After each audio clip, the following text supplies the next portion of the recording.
Welcome to my Channel Deep Sleep Mission-DSM. As we begin, I would be delighted if you could share your location in the comments below. It's truly inspiring to witness how far this content travels and to connect with viewers from across the world. I found out what happens to lost luggage. The notification pinged on my phone at 2:47 a.m.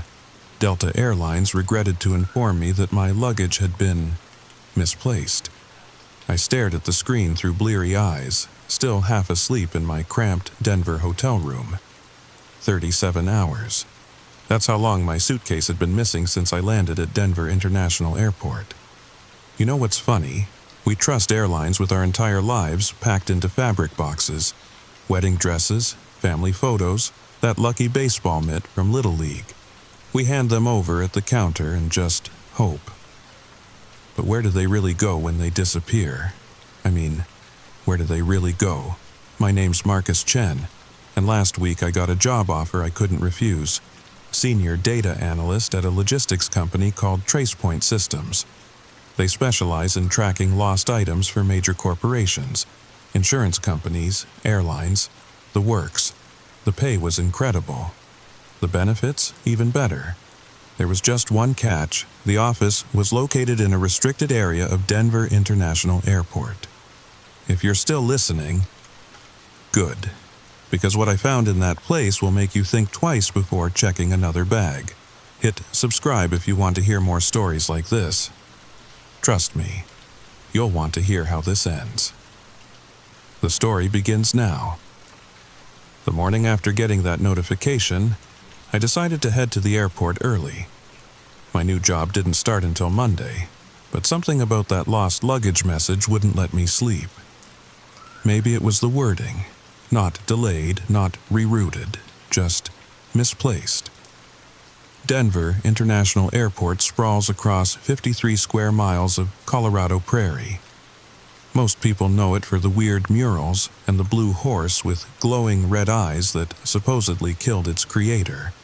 What they don't know is that beneath those 33,531 acres of tarmac and terminals, there's an entire world most passengers never see.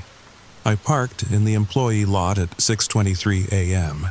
The October air bit through my jacket as I walked toward Terminal B.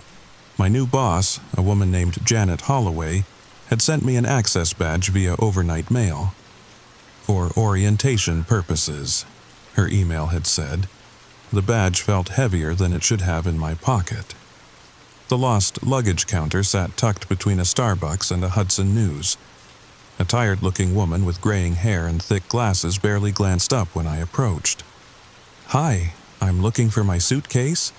Got a notification it was misplaced?" She sighed like I'd asked her to solve world hunger. "Confirmation number?"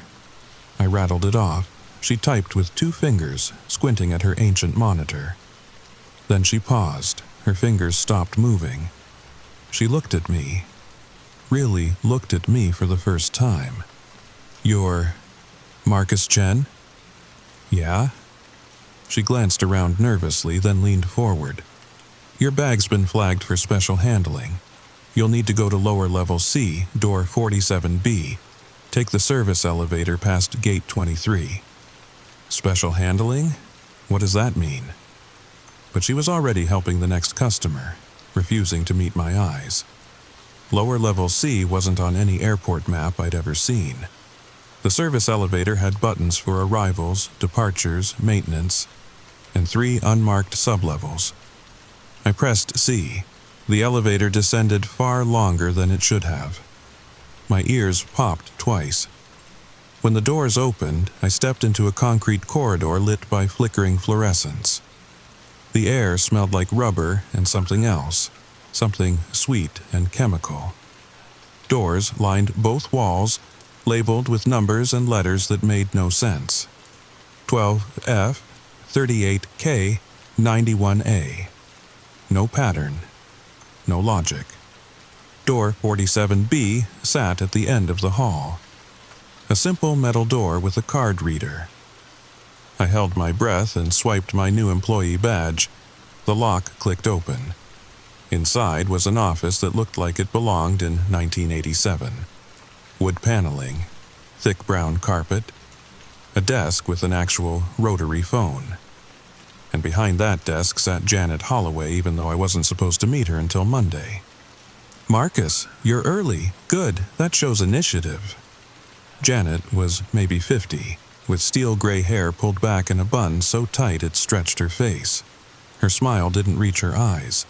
Those stayed cold, calculating. I was just looking for my luggage?" "Of course you were. Please sit." I sat. The chair creaked like it was protesting. "Tell me, Marcus, what do you think happens to lost luggage?" "I assume it gets sent to a warehouse somewhere. Maybe auctioned off eventually." She laughed, not a happy sound. "That's what we tell people. The truth is much more interesting. You see, every year, airlines lose approximately 26 million pieces of luggage. Most are found within 48 hours, but roughly 5% simply vanish.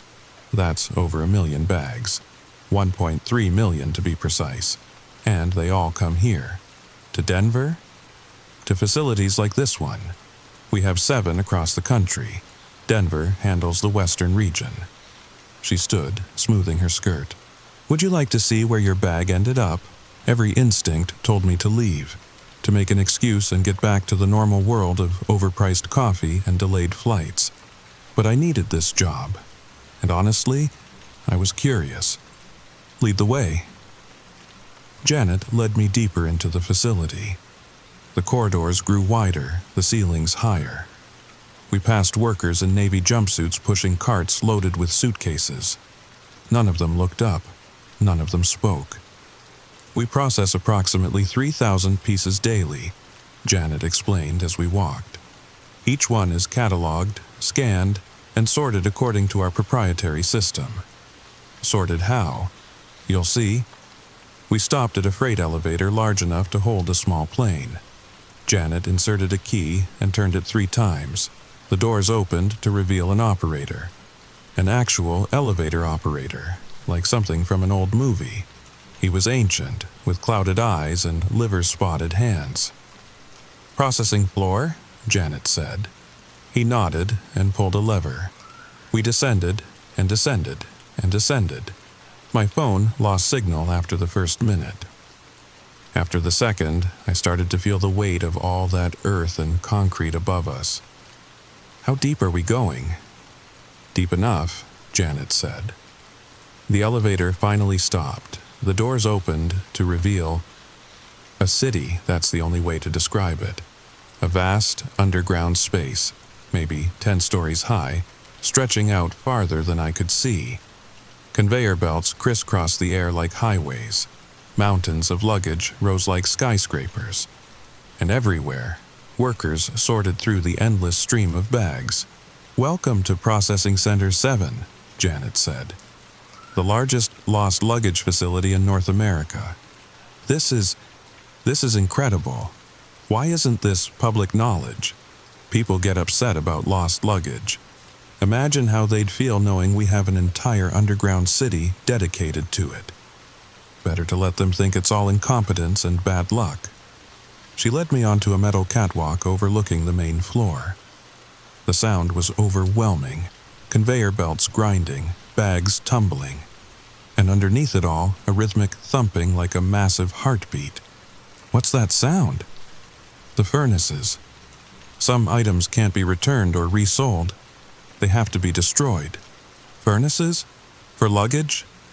She didn't answer. Instead, she pointed to a section where workers wearing thick gloves and face masks sorted through bags. "That's primary processing. We open everything, catalog the contents, check for anything unusual." "Unusual how?" "You'd be surprised what people pack. Cremated remains, living animals, items of significant historical value. Last month, we found a suitcase full of teeth. Teeth, human teeth. Nearly 3,000 of them, all different. All adult molars." She smiled that cold smile again. The owner never came to claim them. We continued along the catwalk. I noticed the workers below moved with strange mechanical precision. No wasted movements, No conversation, just endless sorting. "There," Janet pointed. "That's probably your bag." A red suitcase sat on a conveyor belt heading toward a section marked Special Processing. My suitcase. The one with the broken zipper I kept meaning to fix. Why is it going there? The system flagged it, probably nothing. Sometimes the scanners pick up unusual density patterns or chemical traces. We'll retrieve it after the tour. But something felt wrong. The workers in the Special Processing section wore different uniforms. Black instead of navy, and they moved differently, carefully, like they were handling live explosives. "Janet, what exactly does Tracepoint Systems do?" "We track things, Marcus. Lost things, forgotten things, things that slip between the cracks of reality." She checked her watch. "Speaking of which, it's time you saw the real reason we hired you." She led me away from the main processing floor, down a side corridor that felt older than the rest. The concrete here was stained with age and something else, something dark that had seeped into the walls over decades. "Tell me, Marcus, do you believe places can have memory?" "I'm not sure what you mean." Denver International Airport was built on sacred ground. The land belonged to the Arapaho and Cheyenne nations. When they broke ground in 1989, construction workers reported finding things, old things, things that shouldn't have been there. We stopped at a heavy steel door marked Authorized Personnel Only, Level 5, Clearance Required. "Your background in data analysis is impressive," Janet continued, sliding a keycard. "But it's your other qualification that interests us." "Other qualification?" "Your sister, Emily. She went missing in '97. My blood turned cold." "How do you know about Emily?" "She was on United Flight 232 from Chicago to Philadelphia. The plane landed safely. She didn't. Her luggage was found 3 days later in Denver. She was never seen again." "That's impossible. The airline said what we told them to say." The door opened with a pneumatic hiss. "Emily's disappearance was one of many. People who check bags on certain flights. Sometimes they arrive at their destination. Sometimes only their luggage does." The room beyond the door was circular, walls lined with monitors. Each screen showed a different area of the airport. Not just Denver, LAX, O'Hare, JFK, dozens of airports, all feeding information to this central hub. In the center of the room stood a glass case. Inside was a suitcase, vintage leather, covered in old travel stickers.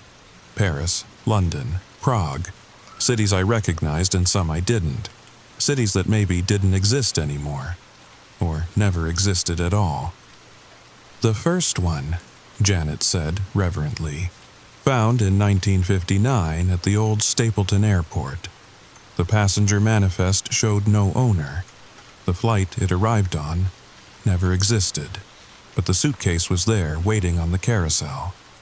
What was inside? Come see for yourself." She opened the case with gloved hands. The suitcase's interior was lined with what looked like maps, but not normal maps. These showed airport layouts that hurt to look at, terminals that folded in on themselves, runways that led nowhere.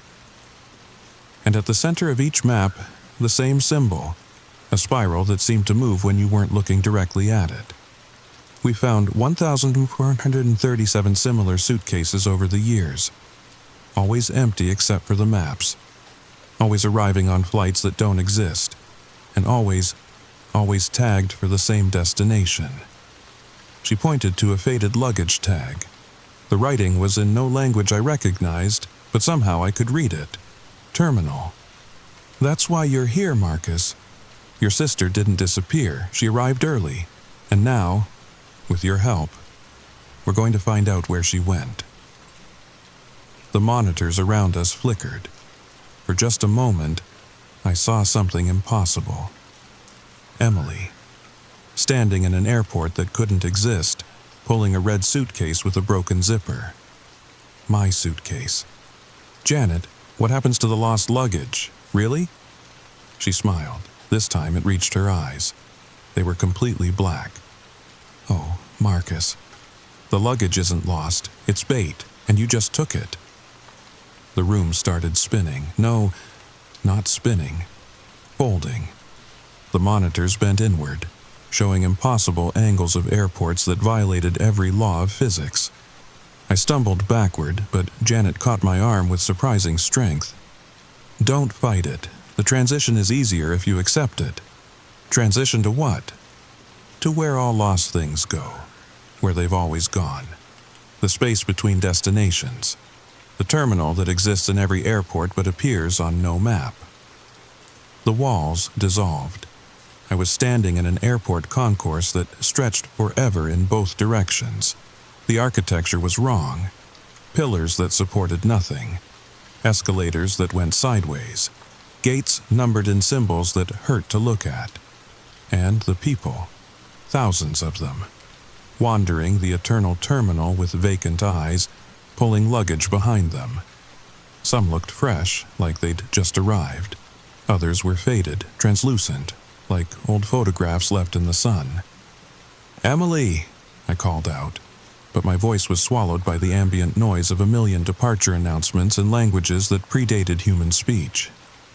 Janet stood beside me, but she looked different now. Older, ancient. Her skin had a gray pallor, and her eyes reflected depths that made me dizzy. "Your sister was special. She saw through the cracks, noticed the patterns, just like you did when you took this job. When you came looking for your bag at exactly the right time. This was all planned? For 27 years.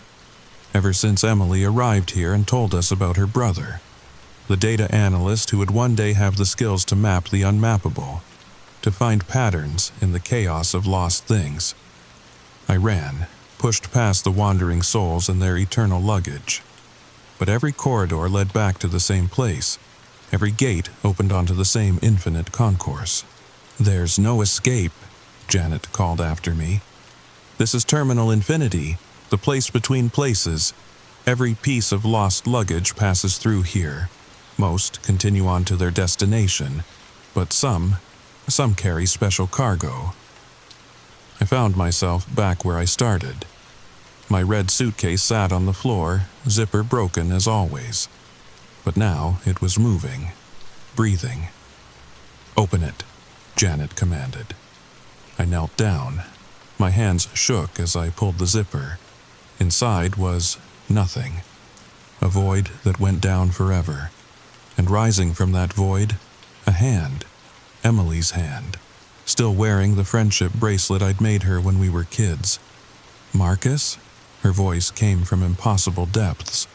"I've been waiting so long. There are so many of us down here, lost between the cracks, sorted and cataloged and filed away forever. How do I get you out?" Janet laughed. "Out? Oh, Marcus, you still don't understand. You're not here to rescue anyone. You're here to join them. Every airport needs its watchers, its sorters, its processors of lost things. Welcome to your new job." The hand grabbed mine, pulled. I felt myself falling into the suitcase, into the void, into the space where lost things go and never return. But then I remembered something. The employee badge, still in my pocket. The one that had felt too heavy. I pulled it out. It wasn't plastic, it was metal. Old metal, and engraved on the back was a message. For MC, break in case of emergency. Love, E. Emily. She'd sent it, somehow. Somewhen. I snapped the badge in half. The world exploded into light. I woke up in the Denver airport, slumped against a wall near Gate 23. Security was shaking me awake. My phone showed October 15th. A week had passed. They said I'd been reported missing by my hotel. That I'd never shown up for my first day at Tracepoint Systems. That no such company existed. My suitcase sat beside me. Red, broken zipper. But when I opened it, everything was wrong. The clothes weren't mine. The toiletries belonged to a stranger. And buried at the bottom, wrapped in tissue paper, was a single photograph. Emily and me at the airport in '97, the day she disappeared, but in the background, barely visible. I was there too, older, wearing a navy jumpsuit, sorting luggage in a place that couldn't exist. I still have the photo, still have the suitcase, and sometimes, late at night, I hear it breathing, calling me back, telling me about the million souls still trapped in terminal infinity, sorted and cataloged and waiting. They say 26 million pieces of luggage go missing every year. Most are found, but if your bag ever truly disappears, if it vanishes without a trace, maybe it's better not to look for it. Because sometimes the lost things are looking for you too, and they always find their way home. Wait, before you go, there's something else, something I didn't mention. Remember that photograph I found? Look closer at your screen right now, in the reflection. Do you see it? That figure in the navy jumpsuit standing behind you. Don't turn around, it's already too late. You've heard the story. You know where the lost things go. And now they know where you are too. Sweet dreams, and whatever you do, don't check any bags on your next flight. Hit subscribe if you want to know what happens next. Comment below if you've ever lost luggage that felt different when it came back. And remember, Terminal Infinity is always accepting new employees, always. 6 months. That's how long I tried to forget about Terminal Infinity.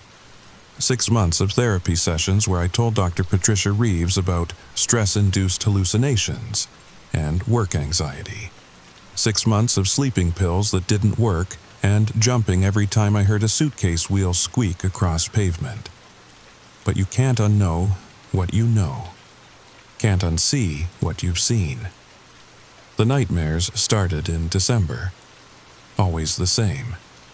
I'd be walking through an airport, any airport, and I'd see them, the Navy jumpsuit workers, moving through crowds like ghosts. Nobody else noticed them.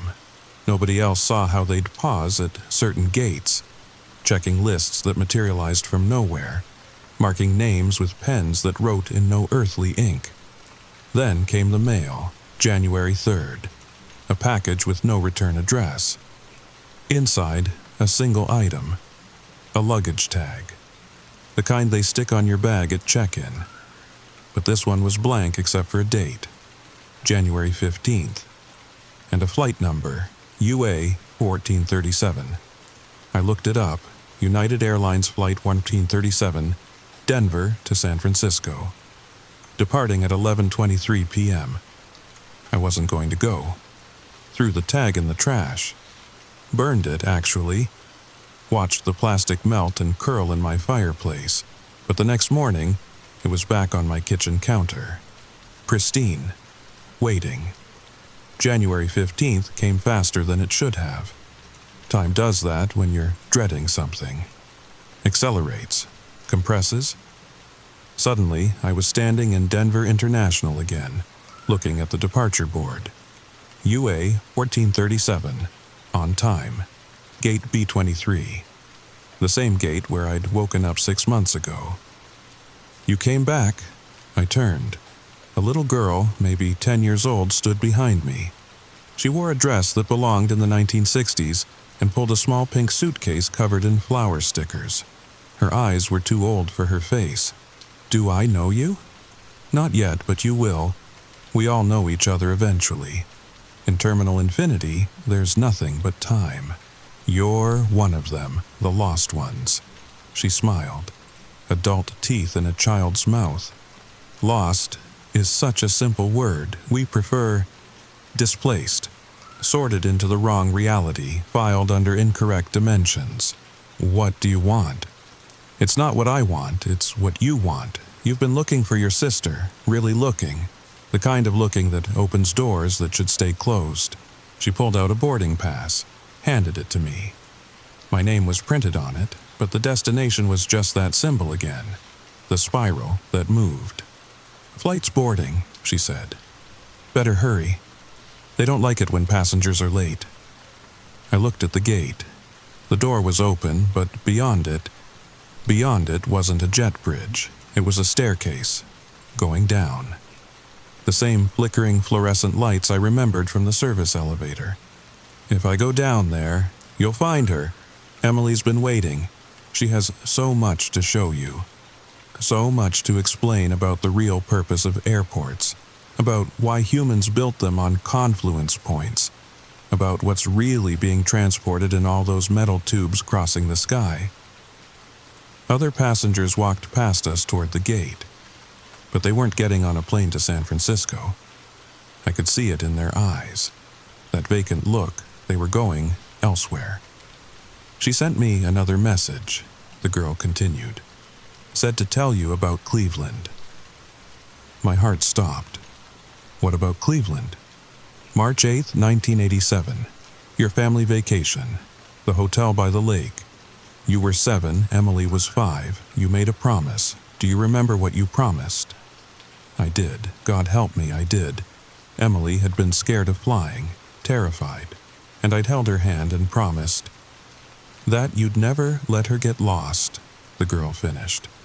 That if she ever got scared, you'd find her, no matter what, no matter where. The boarding announcement echoed through the terminal. Last call for Flight 1437.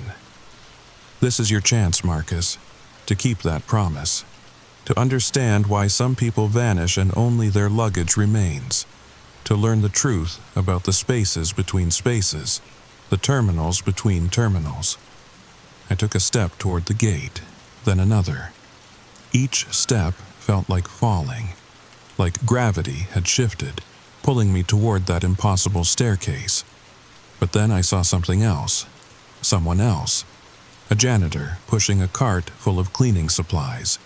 Nothing unusual about that, except I recognized him, the elevator operator, the ancient man with clouded eyes who'd taken Janet and me down to the processing floor. He looked at me, shook his head slowly, mouthed a single word, "Run." The girl's expression changed, became sharp, predatory. Don't listen to him. He's just staff, lower level. He doesn't understand the bigger picture. The bigger picture? Why do you think airports are designed the way they are? Long corridors, endless walking, gates that change at the last minute. It's not inefficiency, it's processing, sorting. Every passenger evaluated, every piece of luggage scanned for potential. And sometimes we find what we're looking for. The janitor was moving faster now, pushing his cart directly toward us. The girl hissed, actually hissed, and stepped back. You're making a mistake, Marcus. Emily's waiting. She's been waiting so long. Don't you want to see her again? The janitor reached us. Up close, his eyes weren't clouded at all. They were clear, human, desperate. Sir, he said loudly, for the benefit of anyone watching. You dropped this. He handed me a wallet. Not mine, but I took it anyway.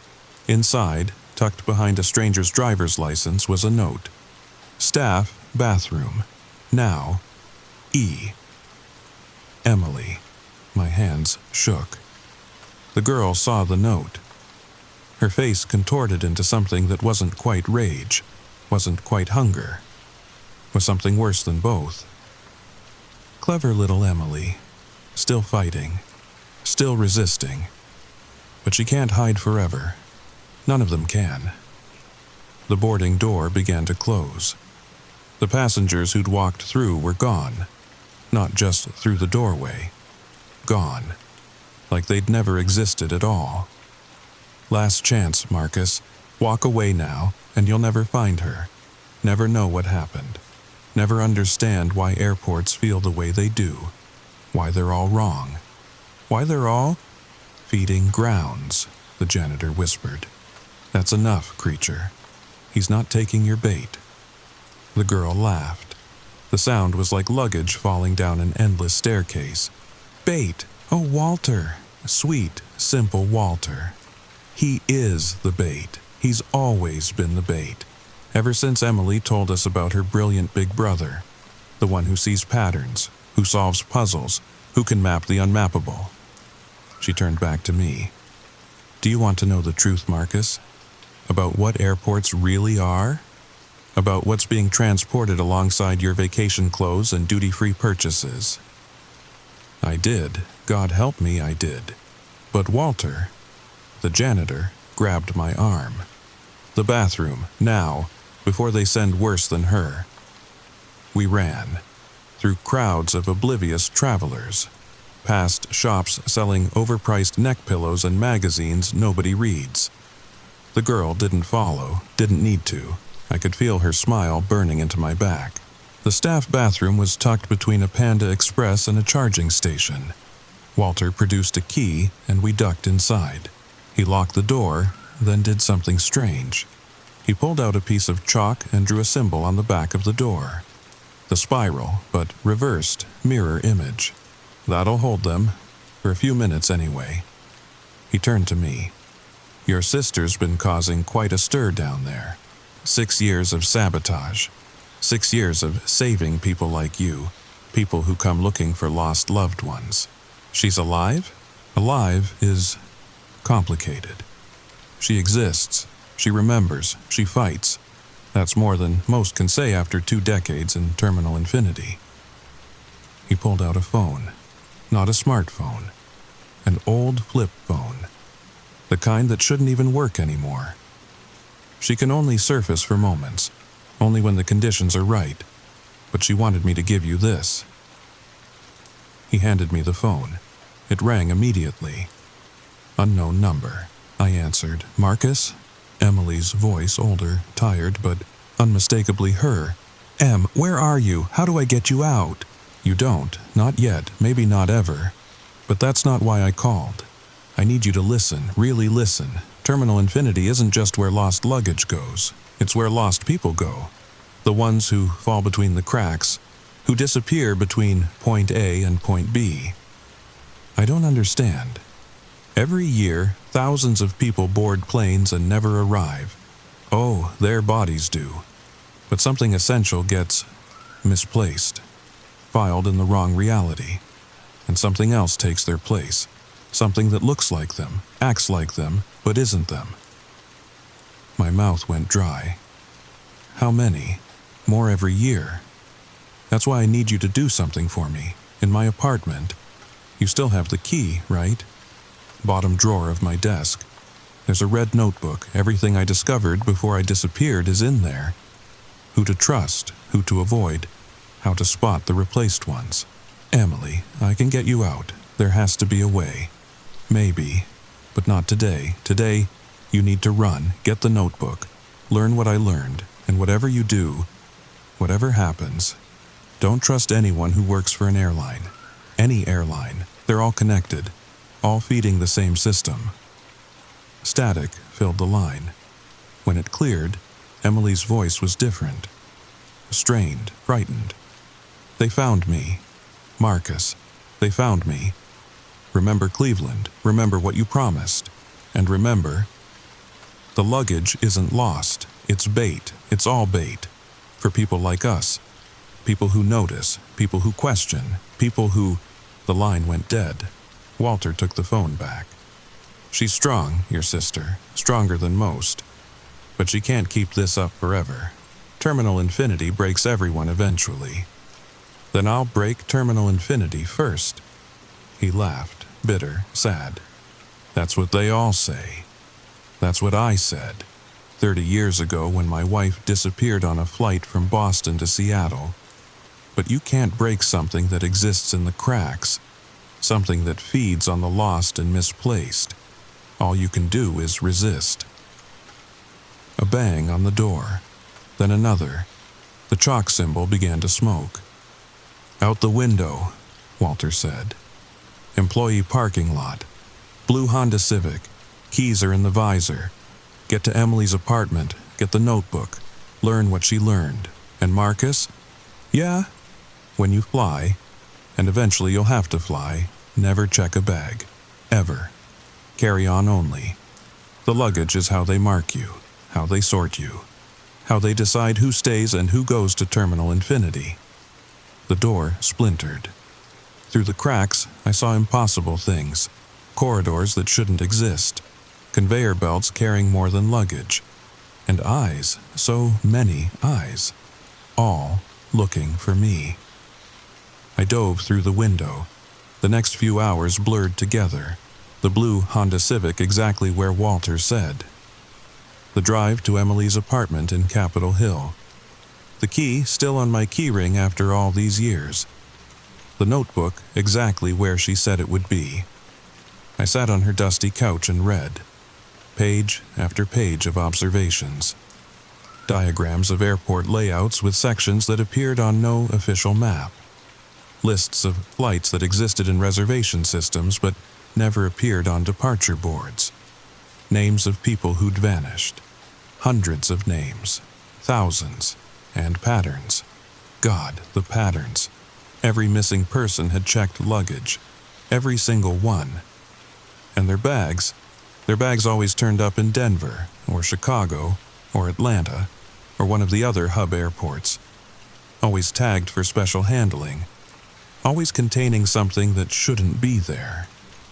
A photograph of a place that didn't exist. A boarding pass for a flight that never was.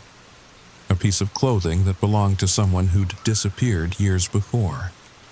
The luggage wasn't lost, it was a net, cast wide across the world, catching the curious, the observant, the ones who might someday see through the illusion, like Emily had, like I was starting to. The notebook's last entry was dated the day before she disappeared. They know I know. I can feel them watching, sorting, deciding. I should run, but where? Every airport is connected. Every flight is a risk. And Marcus, if you're reading this, it means they got me. It means I'm in terminal infinity. And it means they'll come for you too. Because you're like me. You see patterns. You ask questions. You can't let things go. But maybe that's good. Maybe that's what we need. Someone who won't let go. Someone who'll keep pulling the thread until the whole system unravels. The notebook has everything you need to start. Names of others like us. People who've lost someone to terminal infinity. People who are starting to organize, starting to fight back. Find them, trust them. And remember, the airports aren't what they seem. They're processing centers, sorting facilities, and we're the cargo. Love, always am. P.S. When you see me again, and you will see me again, I might not be myself anymore. Terminal infinity changes people, sorts them into new configurations, but somewhere inside, I'll still be your little sister. Still be the girl who was scared to fly until you held her hand. Hold my hand again, Marcus, even if it doesn't feel like mine anymore. I closed the notebook. Outside, planes passed overhead, leaving contrails like scars across the sky. Each one carrying hundreds of people. Each one a potential trap, a potential sorting. My phone buzzed. A text from an unknown number. You have something that belongs to us. Return it, and Emily goes free. Keep it, and you'll join her. You have 24 hours to decide. Management. I looked at the notebook, at Emily's handwriting, at the truth she'd died, or worse, to uncover. 24 hours. I made my decision. I was going to need help, and according to Emily's notes, I knew exactly where to find it. There was a meeting tonight, a support group for people who'd lost loved ones in impossible ways. People whose family members had boarded planes and never truly arrived. People who'd noticed the patterns, who'd asked the questions, who'd been labeled crazy for insisting something was wrong with the airports, wrong with the entire system. The meeting was in a church basement in Aurora. Neutral ground, Emily's notes said. One of the few places they couldn't reach, couldn't sort, couldn't process. I had 6 hours to get there, 6 hours to decide if I was really going to do this. If I was really going to wage war against something that existed in the cracks between reality. But the decision was already made, wasn't it? Had been made the moment I got that first notification about my lost luggage. Or maybe earlier. Maybe the moment Emily disappeared, and I failed to keep my promise. I wouldn't fail again. I tucked the notebook under my arm and headed for the door. Somewhere out there, Emily was waiting. Trapped in an impossible place with a million other lost souls. Sorted and cataloged and processed for reasons I didn't yet understand. But I would understand. I'd learn everything. Map every hidden terminal. Chart every impossible flight. Find every person who'd been taken. And then I'd burn it all down. Terminal infinity. The space between spaces. The place where lost things go. It had taken my sister. It had marked me. But it had made one crucial mistake. It had let me come back, and now I knew where to find it. The war for the lost was about to begin, and I wasn't fighting alone. Not anymore. Are you still there? Still listening? Good. Because I need to tell you something important. Check your recent flights. Check your luggage tags. Do any of them have that symbol, that spiral that seems to move?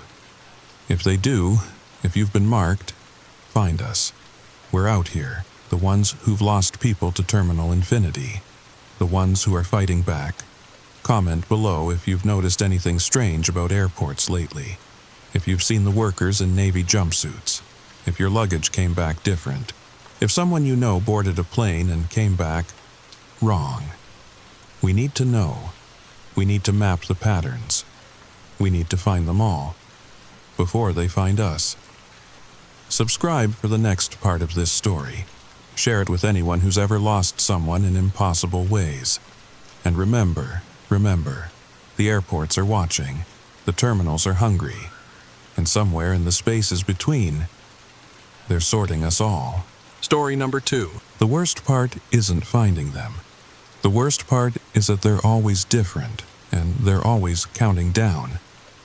But I'm getting ahead of myself. Let me ask you something first. When was the last time you really looked at your wrists? I mean, really looked?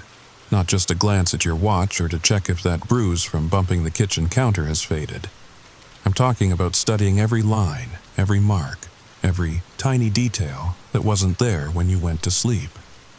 Because that's how it started for me, 3 weeks ago, in my apartment in Portland, Oregon.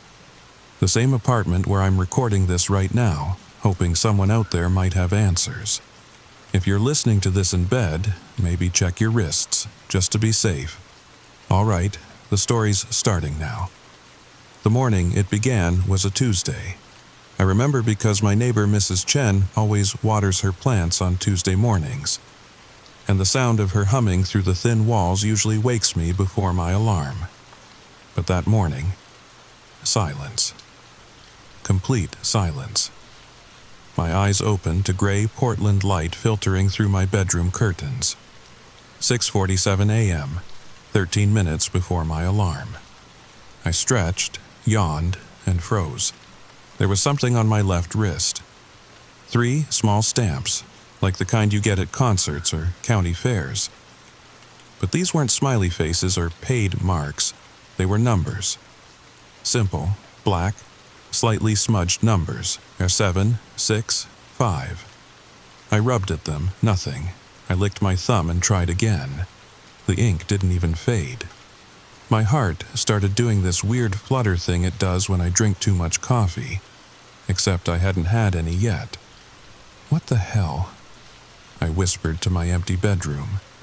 The numbers seemed to pulse, just once, like a heartbeat, like they were alive. But that was impossible. Had to be a trick of the light, or my half-awake brain misfiring. I stumbled to the bathroom and turned on the hot water, grabbed the bar of soap and scrubbed and scrubbed.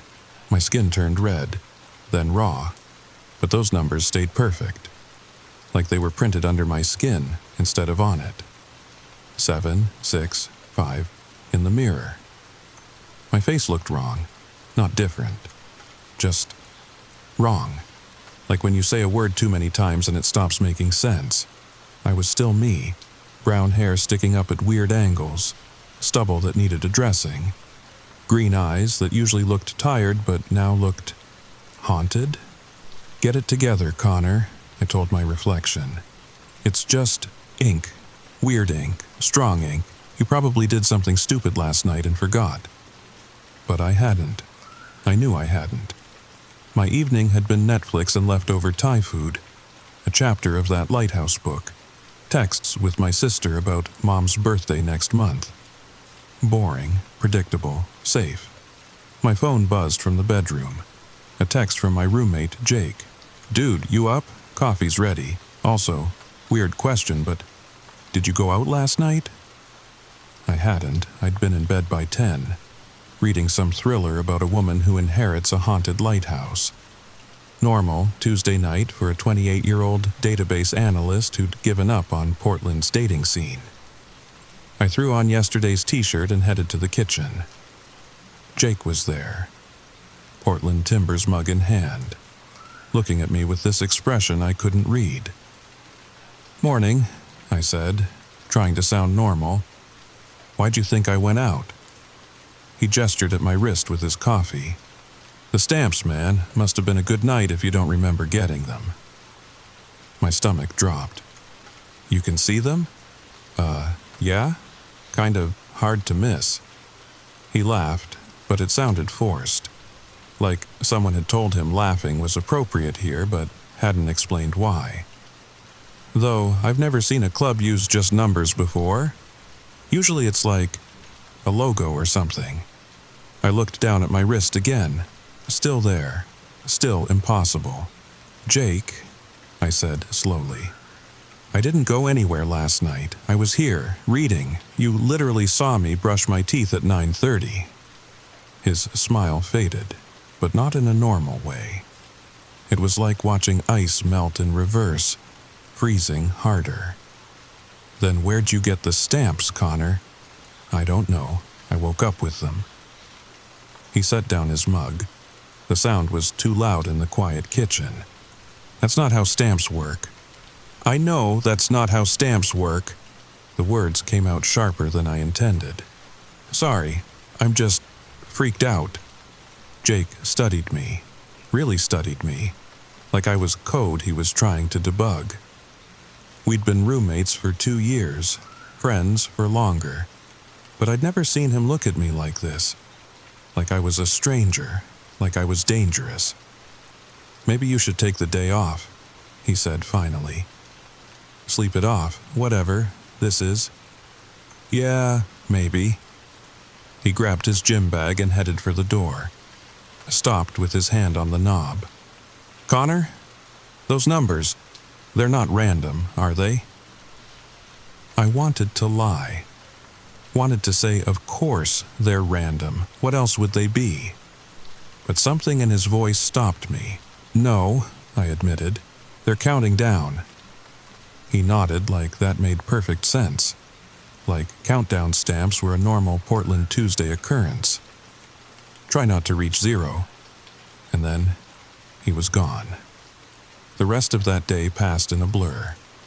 I went to work, sat through meetings, typed code, all while those numbers stared up at me from my wrist.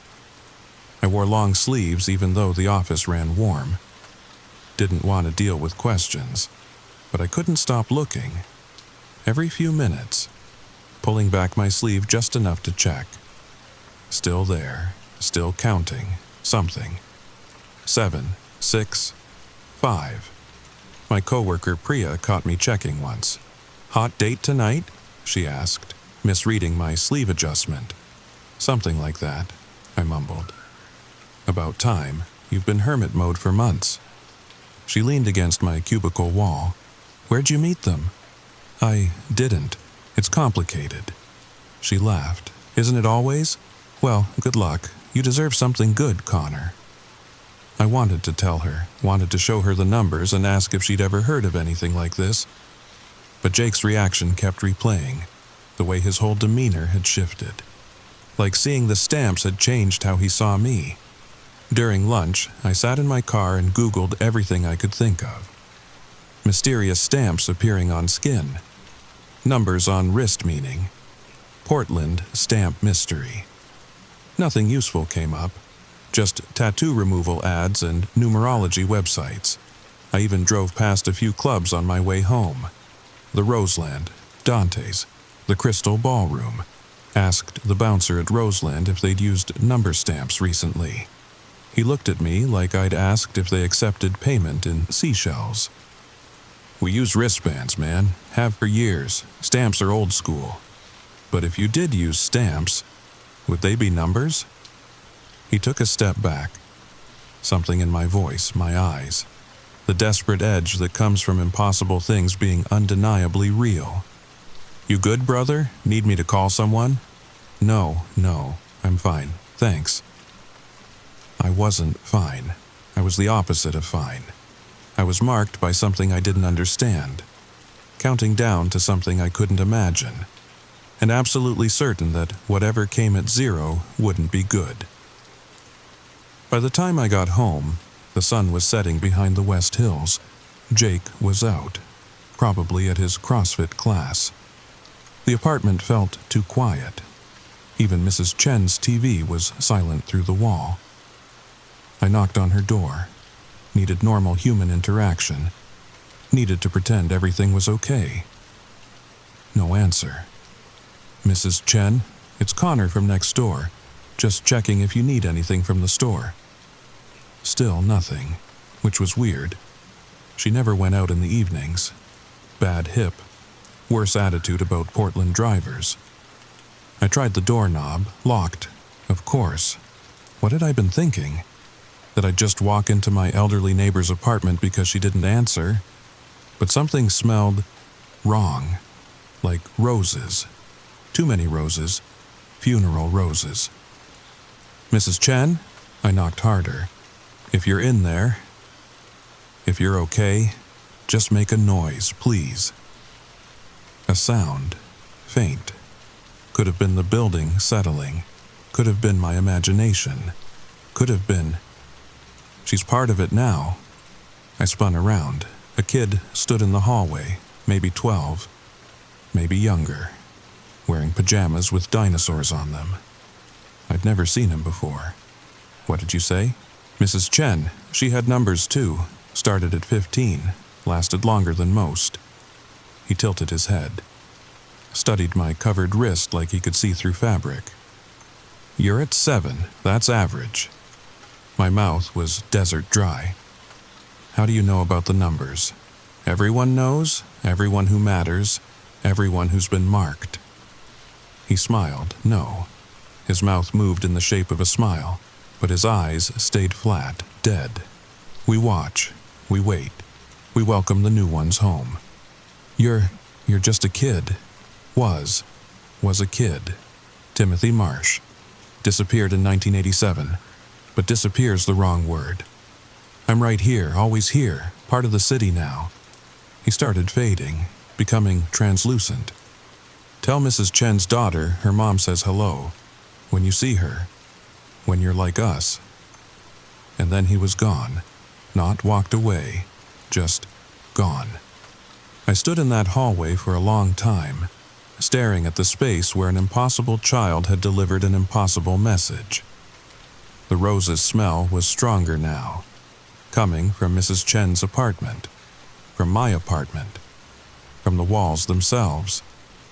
Portland was marking people, collecting them, and I had 7 days to figure out why. That night, I couldn't sleep. Every time I closed my eyes, I saw those numbers, dreamed about them changing, morphing, becoming words I couldn't read. I'd wake up gasping, check my wrist, and find them exactly the same. 7, 6, 5. At midnight, I gave up on sleep, made a cup of coffee, sat at my desk and opened a new document. Started writing everything down. The stamps, Jake's reaction, the bouncer, Timothy Marsh, Mrs. Chen. Maybe if I documented it all, I'd see a pattern. Find logic in the illogical. My phone buzzed. Unknown number. I almost ignored it, but at this point, what did normal even mean? Hello? Breathing, slow, deliberate. Then, you're asking questions. Who is this? Someone who asked questions once. Someone who found answers. Someone who wishes they hadn't. A pause, the sound of rain that wasn't falling. Stop looking, Connor Matthews. Stop asking. Let the count happen. It's easier. How do you know my name? We know all the marked. We remember even when the world forgets. Timothy told you the truth. We watch. We wait. We were like you once, fighting the inevitable. What happens at 0? A laugh. Bitter. Broken. Portland gets fed. And you get to exist forever in the spaces between raindrops, in the roots under roses, in the reflection of buildings in puddles, everywhere, nowhere, eternal and erased. There has to be a way to stop it. There is. But you won't like it. No one ever does. Check Reddit, username PDXNightOwl23, if you're brave enough to know. The line went dead. Around 3 a.m., I gave up on making sense of things alone. Made myself another coffee and sat at the kitchen table with my laptop.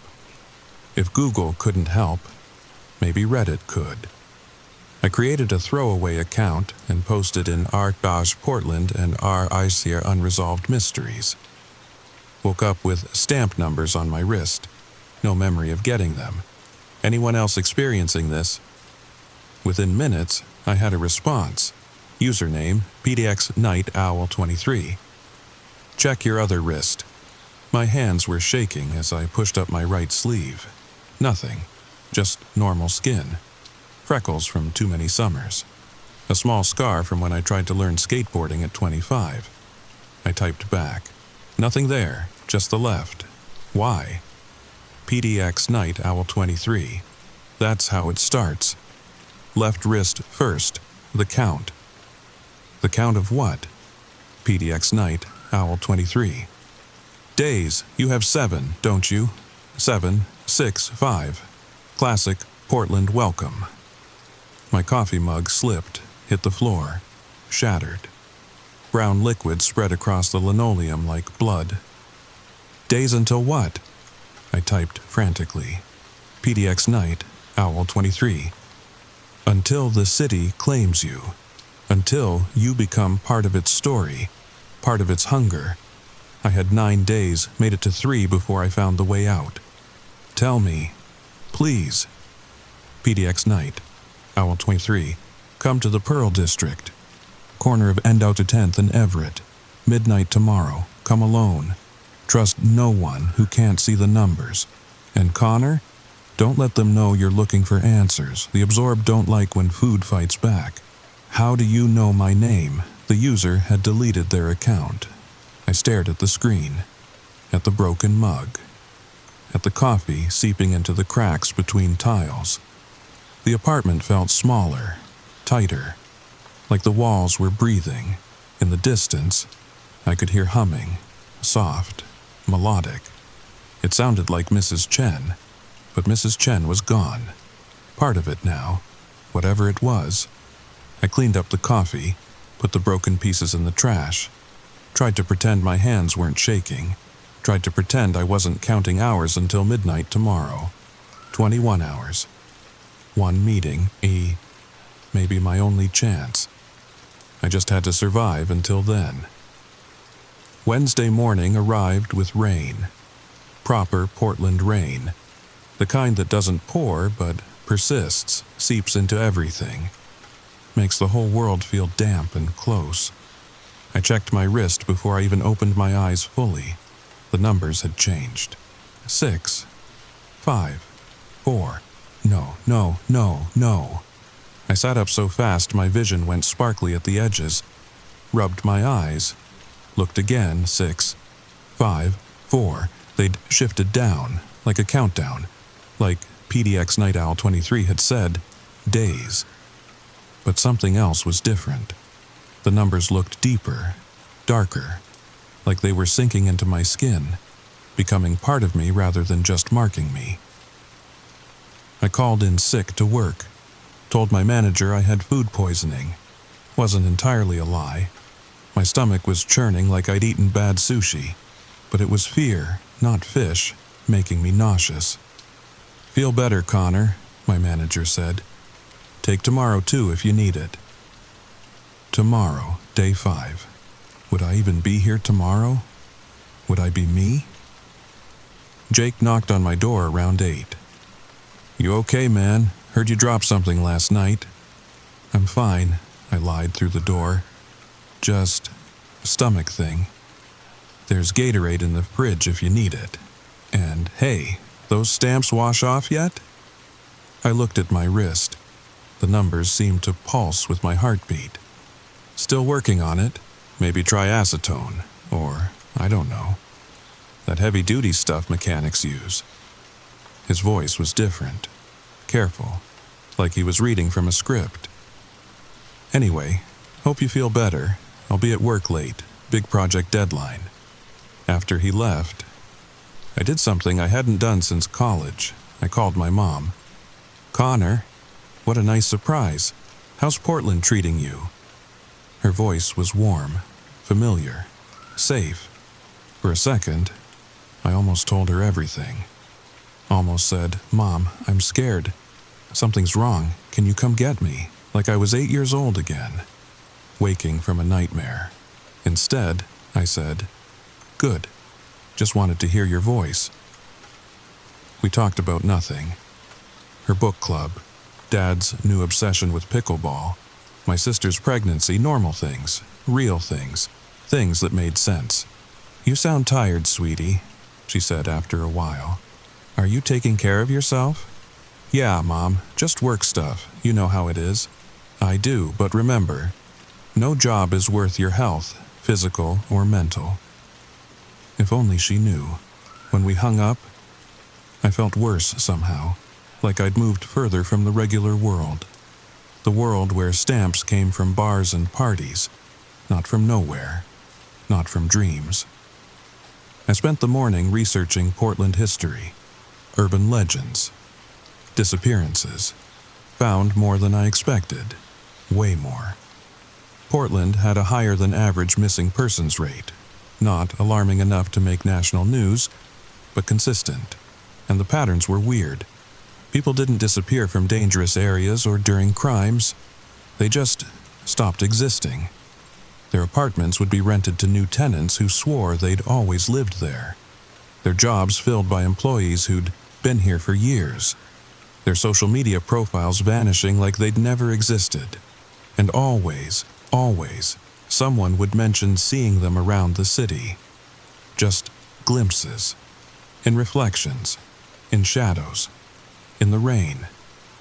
Part of Portland now, they'd say, like it was normal, like cities regularly absorbed their citizens. By noon, I'd developed a plan, or at least something that felt like a plan. First, document everything. I took photos of my wrist from every angle, made notes about when I'd first noticed the stamps, what I'd eaten the day before, how many hours I'd slept. If this was some kind of episode, I wanted a record. Second, find PDX Night Owl 23. The meeting was still 12 hours away, but maybe I could find traces online. Other posts, other accounts, anything. Third, don't sleep alone tonight. Whatever was happening, it happened when I was unconscious, vulnerable. I texted Jake, "Hey, weird request. Mind if I crash on your floor tonight? My room's giving me bad vibes." 3 dots appeared, disappeared, appeared again, finally. "Sure, dude, you can have the couch, but you're buying pizza." One problem solved. Maybe. I spent the afternoon diving deep into Portland's weirder corners of the internet. Urban legend forums, paranormal sighting boards, even a subreddit dedicated to Portland high strangeness. That's where I found the pattern. A post from 2 years ago. Anyone else wake up with number stamps? Started at 10, counting down. One from last year. Help. Mysterious stamps appeared on my wrist. 9, 8, 7, going down each day. 6 months ago, I know this sounds crazy, but I have these stamps. Different usernames, different numbers to start, but always counting down, always on the left wrist first, and every single account deleted after the final post. I dug deeper, cross-referenced usernames, found fragments on other sites, pieces of stories that painted a horrifying picture. Bridgetown Belle started with 12 days, posted frantically about trying to leave Portland. Every road led back. Every flight was canceled. Every train broke down. On day 3, she posted, "I can feel it calling, the city. It's so hungry, so patient. I don't think I want to fight anymore." Rose City 420 had 8 days, tried to transfer the marks, pressed his wrist against his sleeping girlfriend's.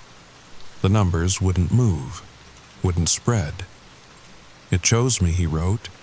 "It won't let me give it away, won't let me be that kind of monster." PDX Lost Soul documented everything. Photos, videos, even started a YouTube channel. All deleted now, but the comments remained.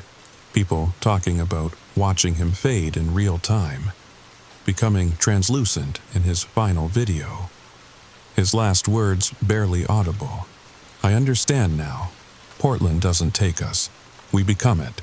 We were always meant to become it." My hands were shaking so bad I could barely type. This wasn't just happening to me. It had happened before, multiple times, to multiple people. But what happened when the countdown reached 0? I found one more post, different from the others. Older, on a forum that looked like it hadn't been updated since the early 2000s. "My name is Marcus Chen. My mother disappeared in 99. She had numbers on her wrist. I was 12. I watched her fade day by day. On the last morning, she kissed my forehead and said, 'I'll always be here. In the rain, in the roses, in the spaces between.' I thought she was saying goodbye.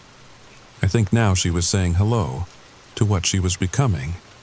Portland ate my mother, and sometimes, on quiet mornings, I can still hear her humming. Chen, Mrs. Chen." I was out of my apartment and pounding on her door before I'd fully processed the connection. Still no answer. Still that rose smell. "Mrs. Chen, I know about Marcus. I know about the numbers." Nothing. I sat down with my back against her door, pulled out my phone, searched for Marcus Chen Portland. Found an obituary from 2018. Car accident. Survived by a daughter, Sarah Chen.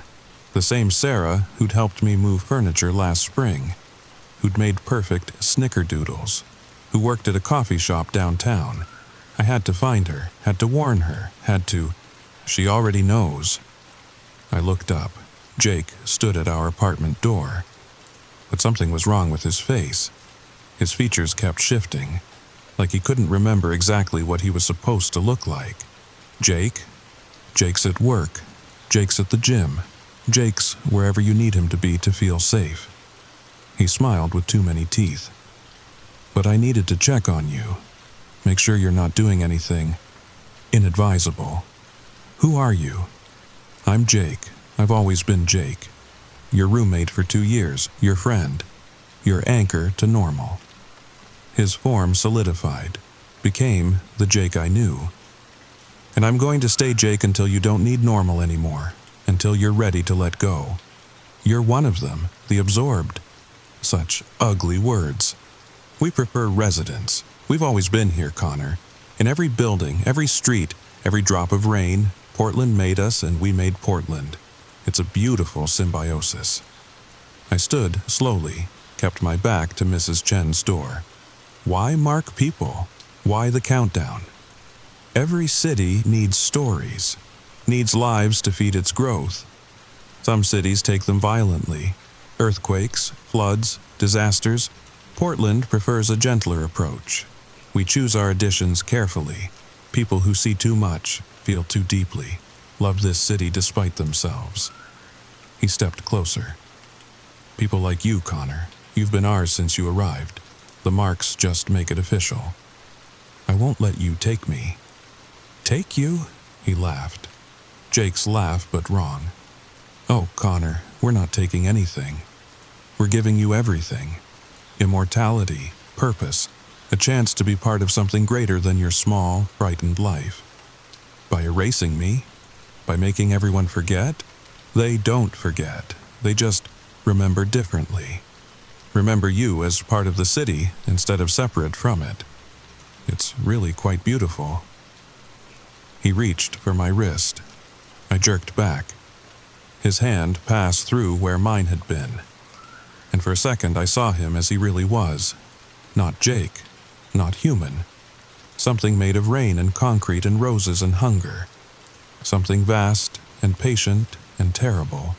"Midnight," he said, or it said, or Portland said through him. "You have your little meeting, go. Learn what you think you need to learn. It won't change anything. It never does.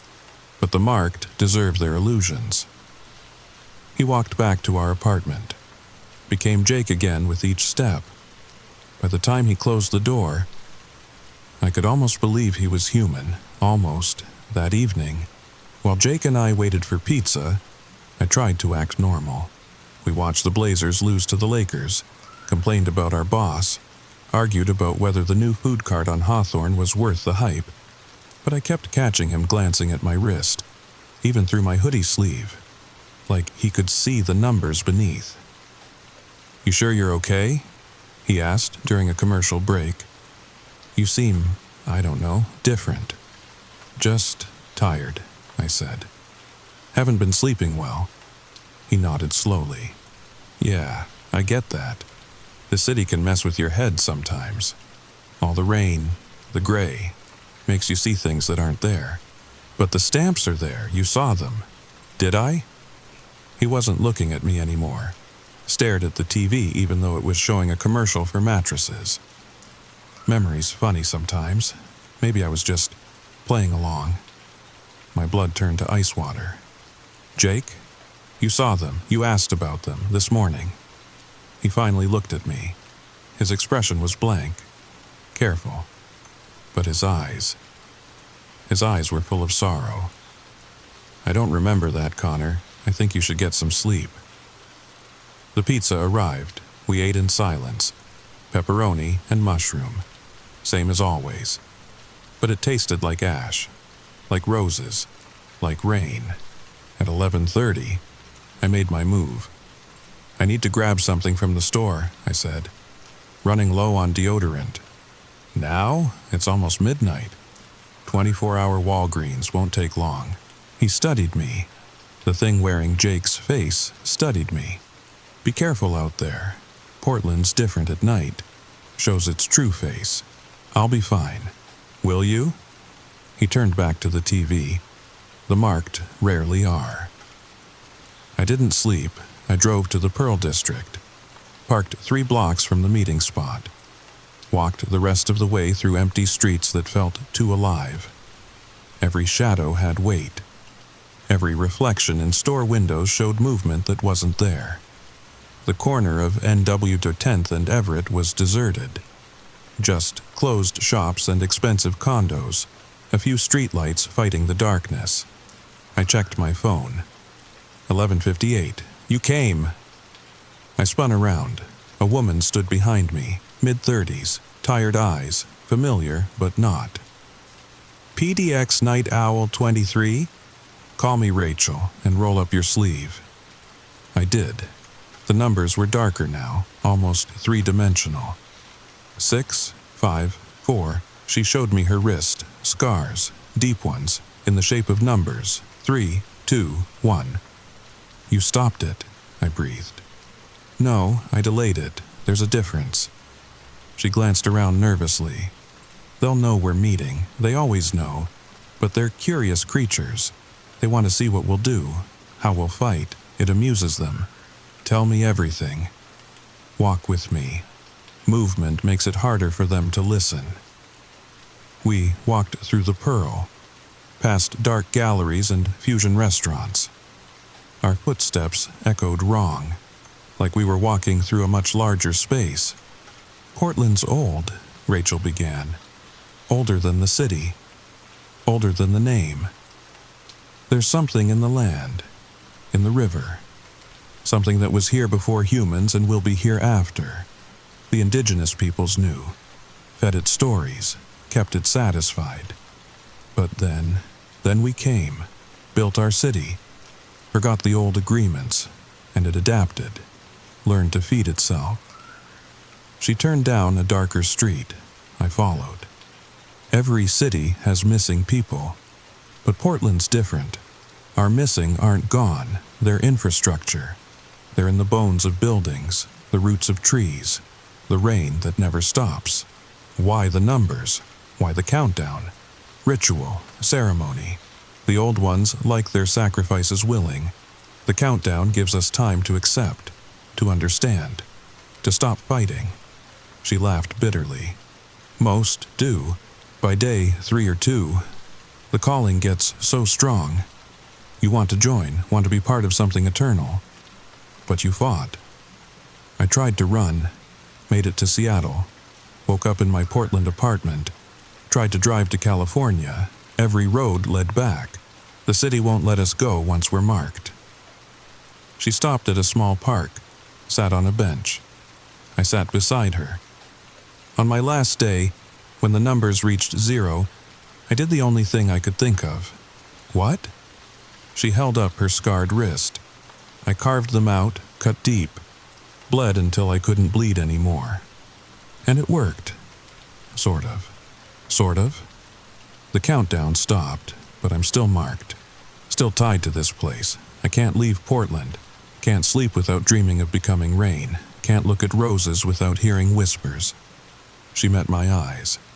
And every year, on the anniversary, the scars try to become numbers again. I have to cut them fresh. Remind them I said no. My mouth was desert dry. That's the only way? There's one other option, but it's worse. Tell me. She leaned in close. Her breath smelled like roses and rain and decay. You have to feed it someone else. I drove home in a trance, Rachel's words echoing in my head. Feed it someone else, mark another person. Transfer the count. She'd told me how. Wait until they sleep. Place your marked wrist against theirs. The numbers would crawl like living things, burrow into new skin. The countdown would reset on them. I couldn't do it, she'd said, even when I had the chance.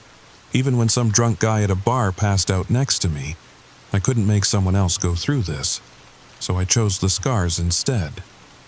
She'd shown me more than just her wrist. Her arms were covered in old cuts, some healing, some fresh, a roadmap of refusal. Every time I sleep deeply, they try to come back. The numbers. Have to stay vigilant, have to keep saying no. She'd smiled sadly. It's been 3 years.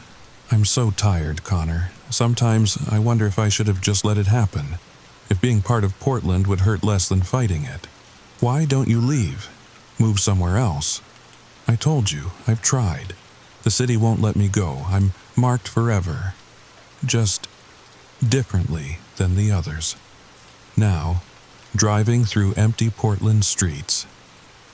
I understood what she meant. Every turn felt watched. Every stoplight seemed to last too long. The city itself was aware of me, had always been aware. But I wasn't Sarah. I was scared, terrified.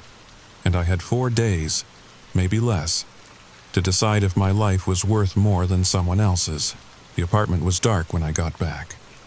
Jake's door closed, but I could feel him, or it, or whatever was pretending to be Jake. Waiting, watching. I sat at the kitchen table, stared at my wrist. 6, 5, 4. In the morning, it would be 5, 4, 3, then 4, 3, 2, then... I'm not a killer, I told my reflection in the kitchen window. The face staring back looked hollow, desperate. I won't do that to someone else. But even as I said it, I was thinking names. The barista who always spelled my name wrong. The bus driver who never smiled. my coworker who microwaved fish in the break room. Any of them could buy me time.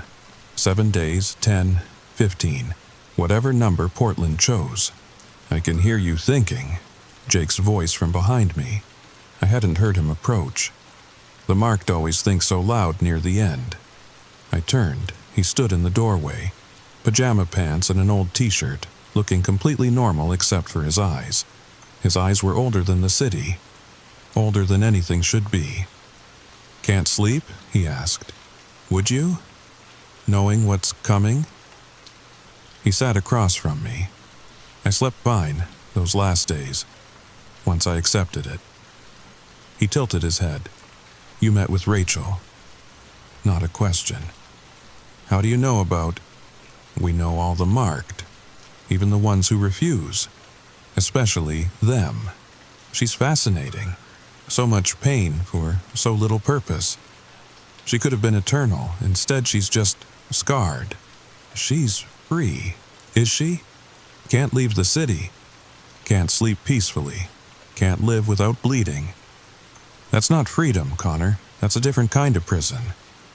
He leaned forward in the dark kitchen, his edges blurred, like he was forgetting to hold his shape.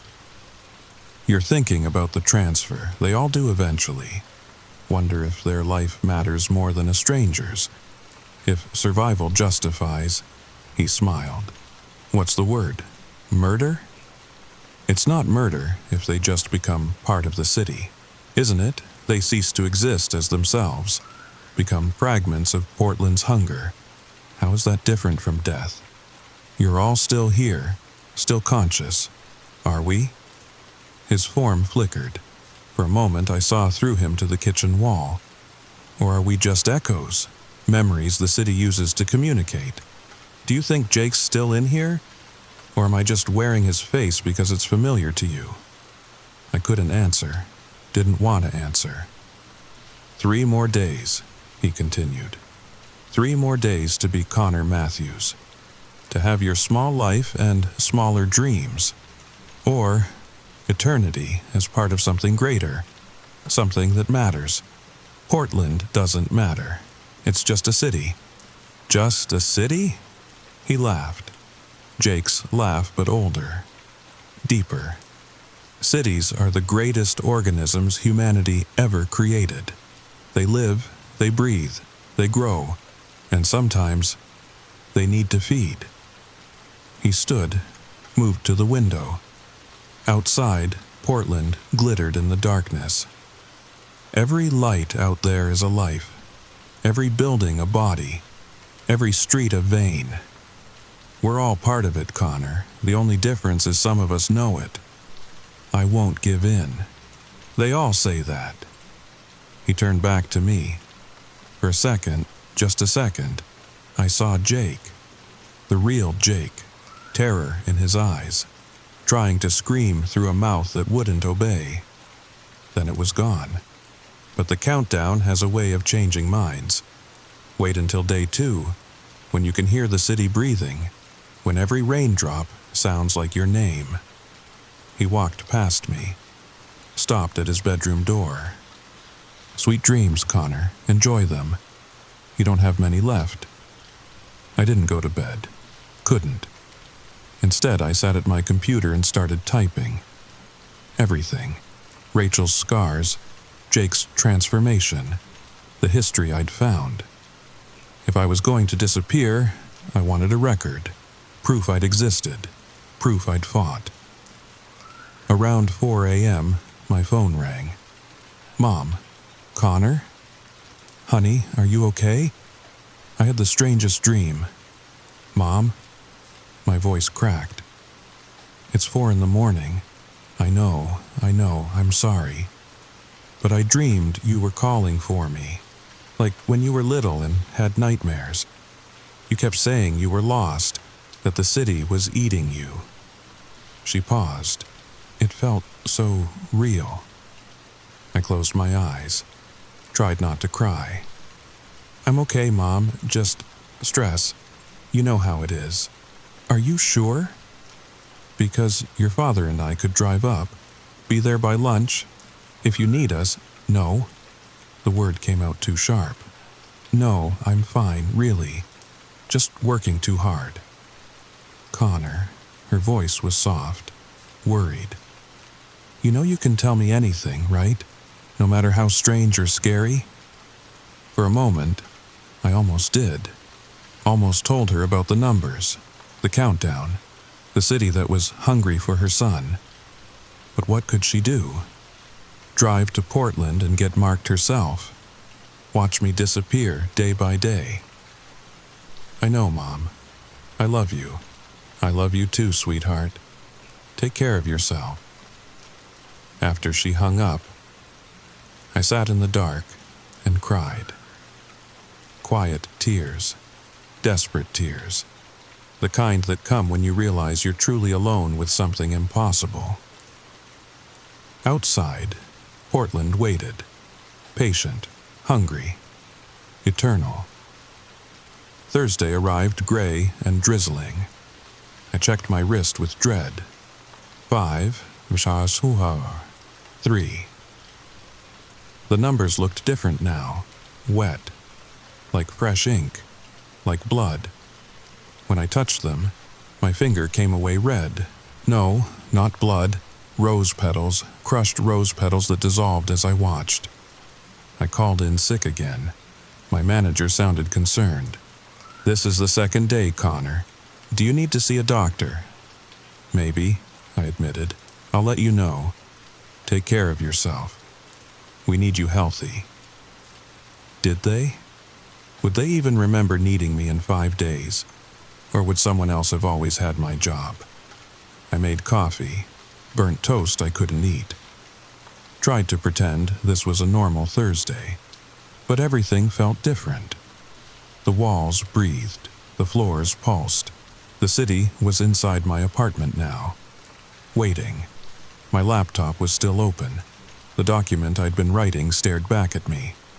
Evidence of my existence, my fear, my fight. I kept typing. Day 5. The numbers are bleeding rose petals. Jake isn't Jake anymore. Or maybe he never was. Mom called. She dreamed I was lost. I am lost. I'm so fucking lost and I don't know how to find my way back. I keep thinking about the transfer, about finding someone else, someone who deserves this more than me. But who deserves this? Who deserves to be erased? Maybe the criminals, the bad people, the ones who hurt others. But Portland doesn't want them. It wants me, chose me. Why? A knock at the door interrupted my spiral. Soft, hesitant. I looked through the peephole. A young woman stood in the hallway, Asian, mid-20s, familiar but... Sarah? She nodded. Sarah Chen, Mrs. Chen's granddaughter. Can we talk? I opened the door. She looked exhausted, haunted, like she'd been crying for days. Your grandmother is gone. Has been gone for a week, but her apartment still smells like roses and sometimes I hear her humming. She held up her wrist. It started this morning. 15, 14, 13. No, I breathed. No, you can't be marked too. It runs in families sometimes. Grandma, Dad, now me. She laughed bitterly. Portland really loves the Chens. I let her in, made her tea. We sat at my kitchen table like two condemned prisoners comparing sentences. How long have you known? I asked. About the marks, the city.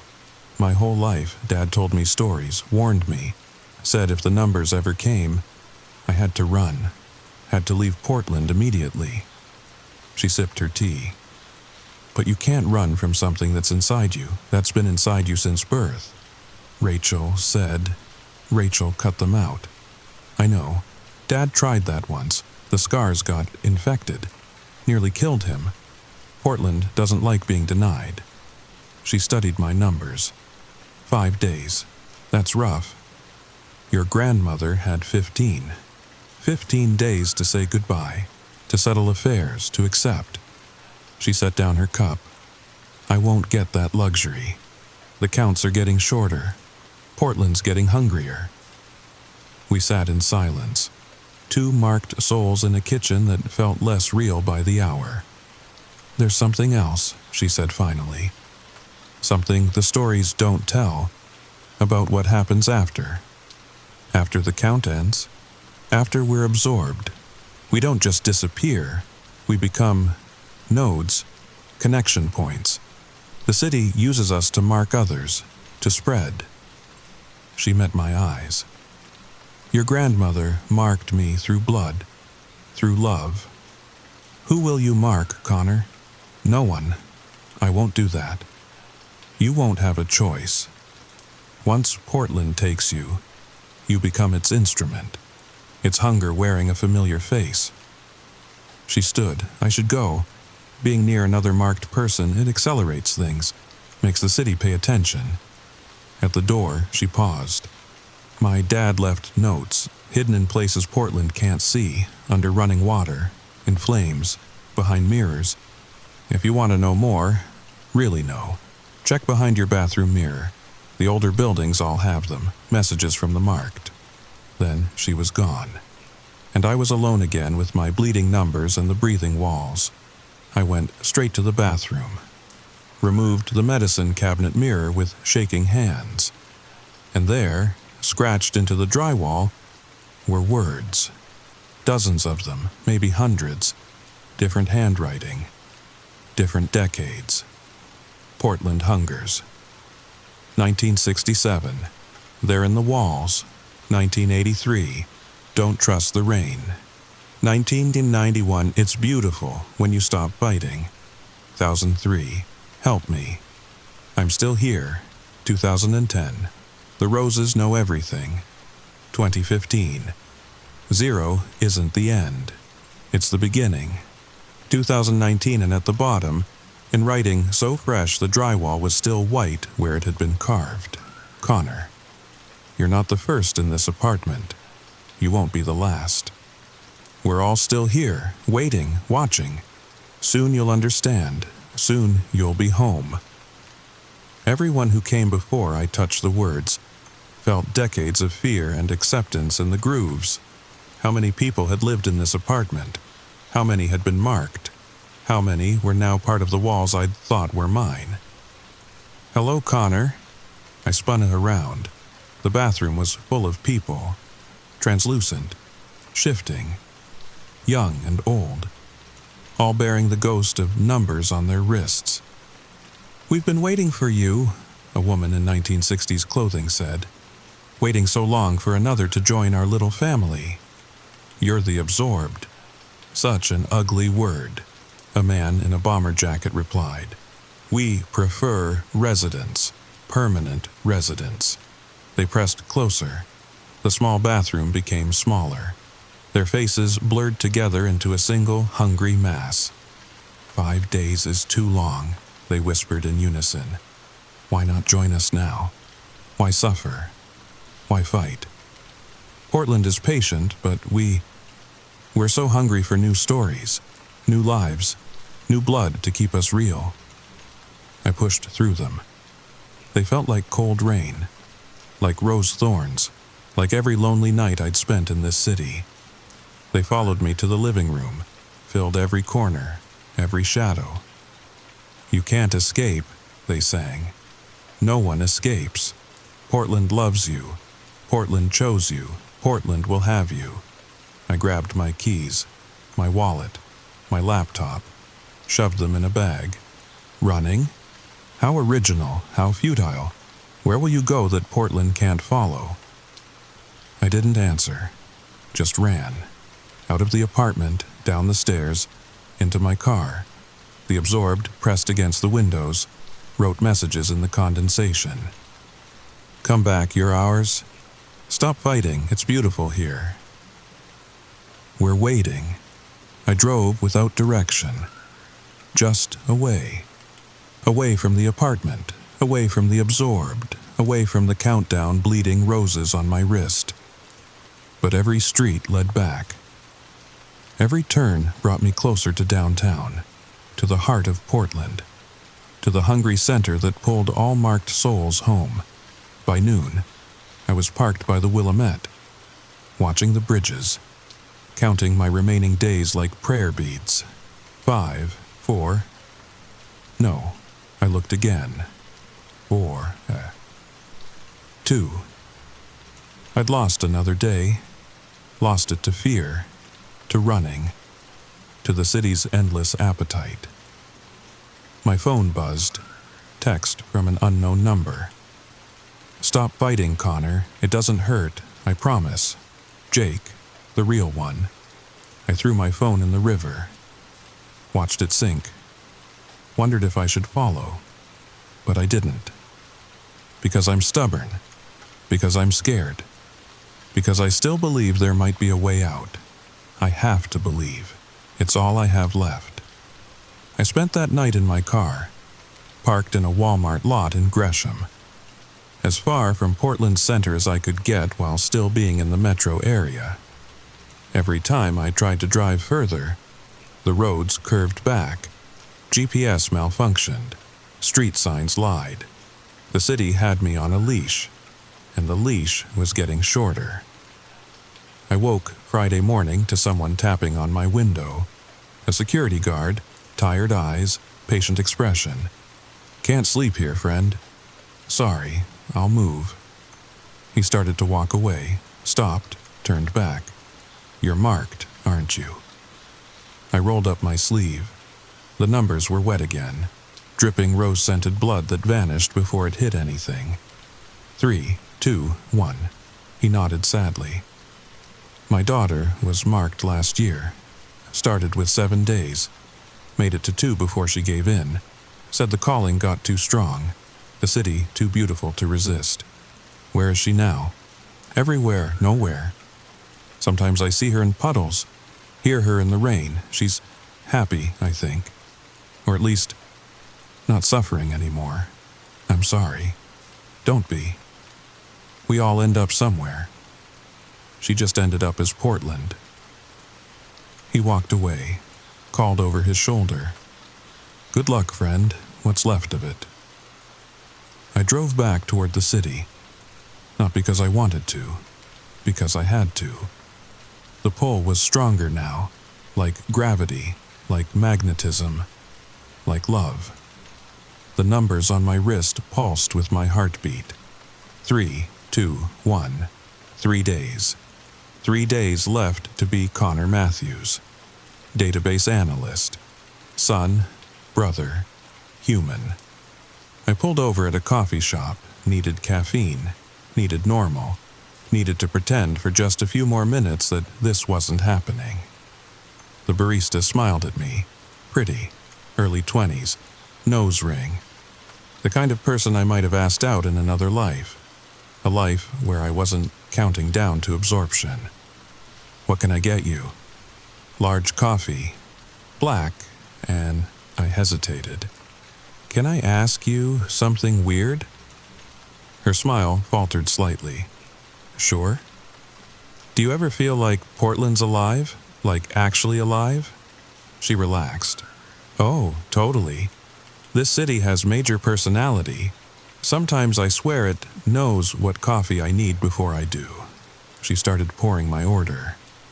Why? You having one of those existential Portland moments? Something like that. She handed me the cup. Our fingers brushed. For a second, just a second, I imagined pressing my wrist to hers, watching the numbers crawl onto her skin, buying myself another week of existence.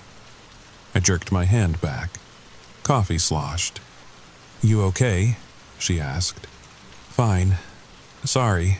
Just tired. I left a 20 for a $4 coffee.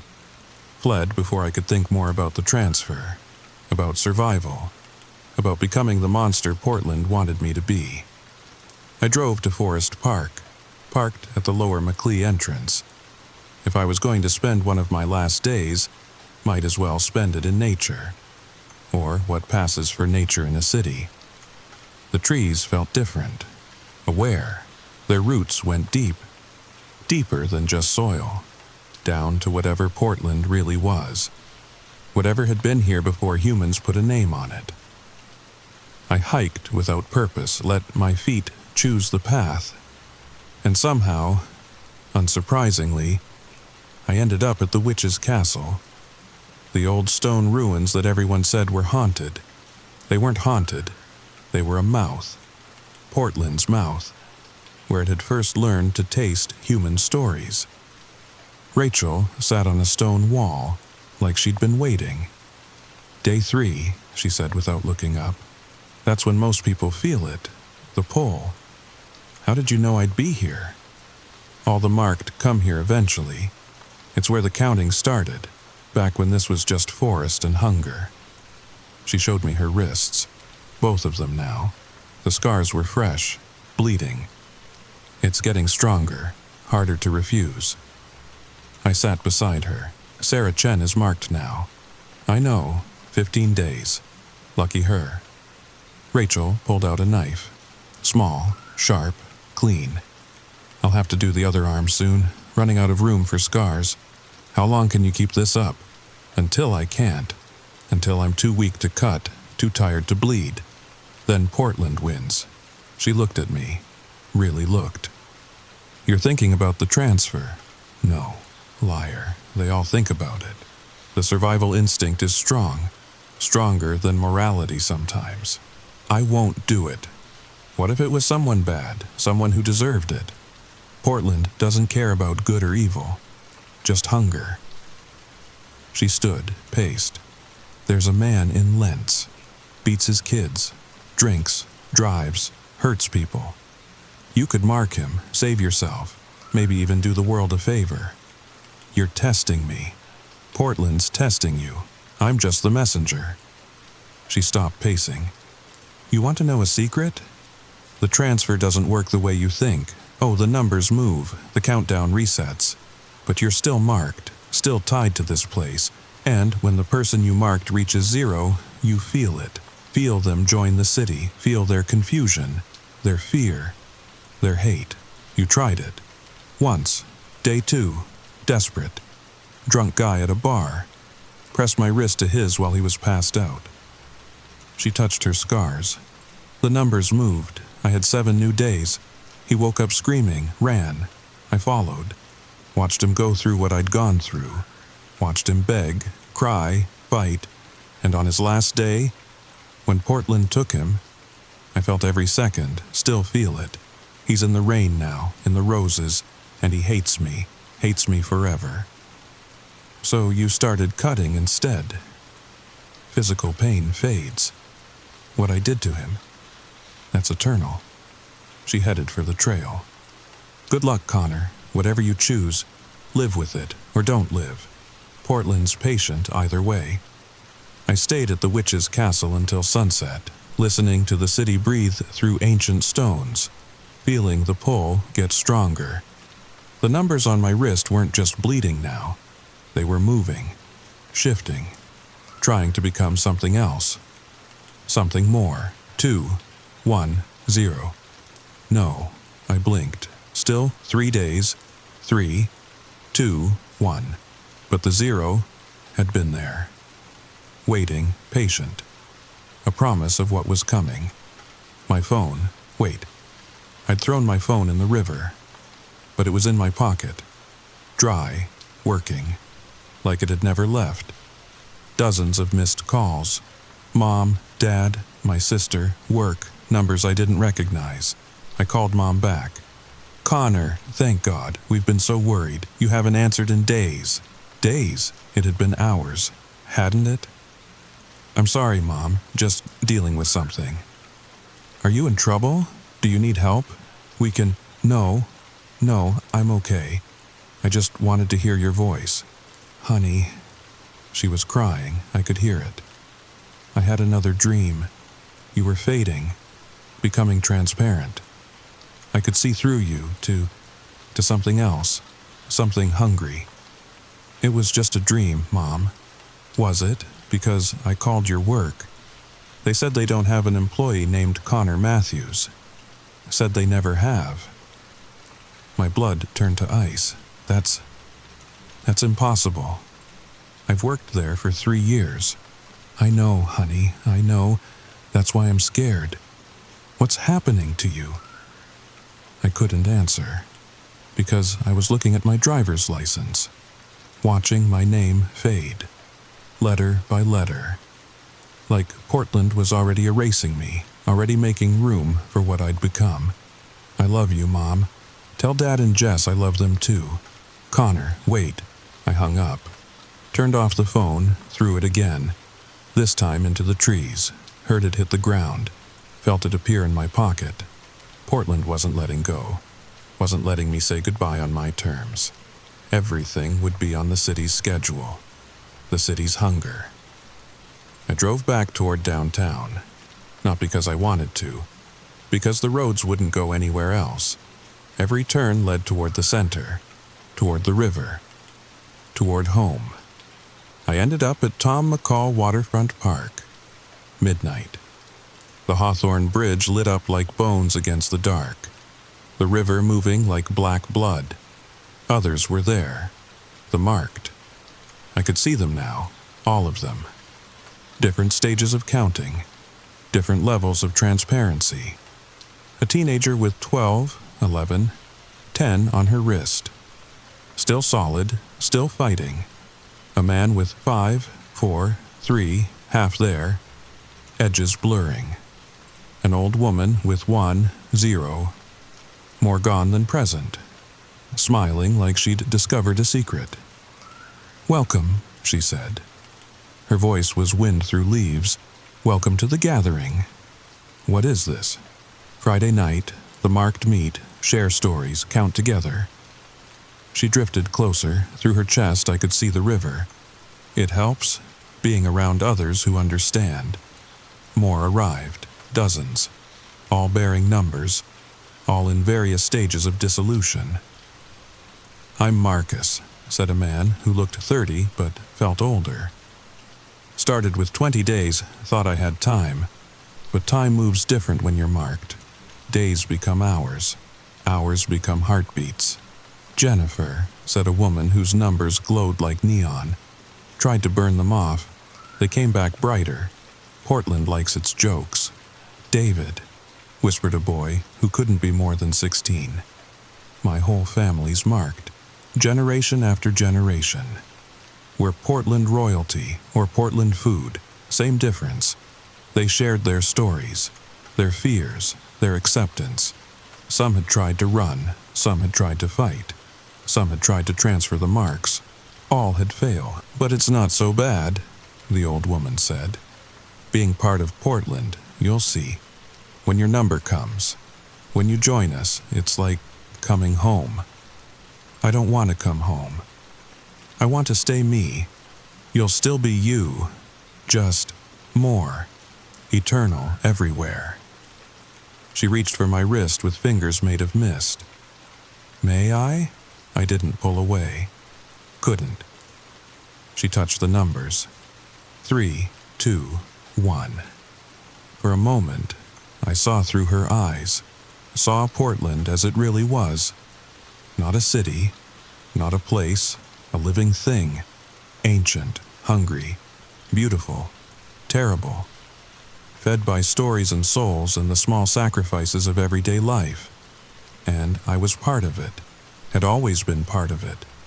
From the moment I'd arrived 5 years ago, fresh from college, full of dreams, ready to be devoured.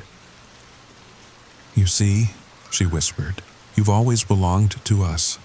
The marks just make it official." I jerked away, stumbled, fell. The gathered, marked laughed, not cruelly, sympathetically.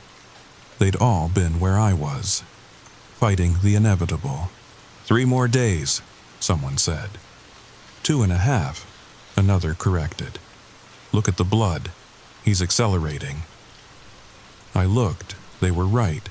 The numbers were dripping faster now, each drop carrying a minute, an hour, a piece of my remaining time. "Any advice?" I asked desperately. "Any hope?" They exchanged glances. The old woman spoke for all of them. "Enjoy what's left. Say goodbye if you can. Make peace with becoming eternal." She smiled sadly. "And if you see Rachel, tell her we're waiting. Tell her the scars can't hold forever. Tell her Portland is patient, but not infinitely so. Saturday arrived like a funeral. Gray, quiet, heavy. 2, 1, 0. I blinked. The 0 vanished. But it was getting bolder, showing itself more often. A preview of Sunday, of the end. I tried to go about normal life. Shower, coffee, breakfast. But nothing felt real. The water was too thick. The coffee tasted like roses. The food turned to ash. My apartment had more people in it now, absorbed, former tenants, all watching, waiting, whispering encouragement. Almost home, almost us, almost eternal. Jake was there too, or the thing wearing Jake. It had given up pretending. Its edges shifted constantly. Sometimes Jake, sometimes others. Sometimes just hunger in a vaguely human shape. Big day tomorrow, it said cheerfully. Your absorption day. We're planning a celebration. The whole city will welcome you. What if I refuse? Refuse? It laughed. Oh, Connor, you can't refuse gravity. Can't refuse breathing. Can't refuse Portland. When the countdown ends, you join us, willing or not, fighting or accepting, screaming or smiling. There has to be a way. There is, but you won't take it. Too moral, too kind, too Connor. It leaned close, breath like rain and decay. Though if you change your mind, the barista from yesterday is working again. Pretty thing, full of life. Could be yours. 7 more days, maybe 10, maybe more. No, so noble, so stupid. She'll be marked eventually anyway. Portland's hungry, always hungry. Why not save yourself? Because I'm not a monster. Yet, you're not a monster yet. It stood, walked to the window. Want to know a secret? The really brave ones. They mark themselves twice. Double the countdown. Double the time. Of course, double the hunger too. Double the pull. But maybe, just maybe, enough time to find a real solution. That's possible? Anything's possible in Portland. City of roses, city of rain, city of infinite hunger and infinite possibility. It turned back, smiled with too many mouths. But the price, oh, Connor.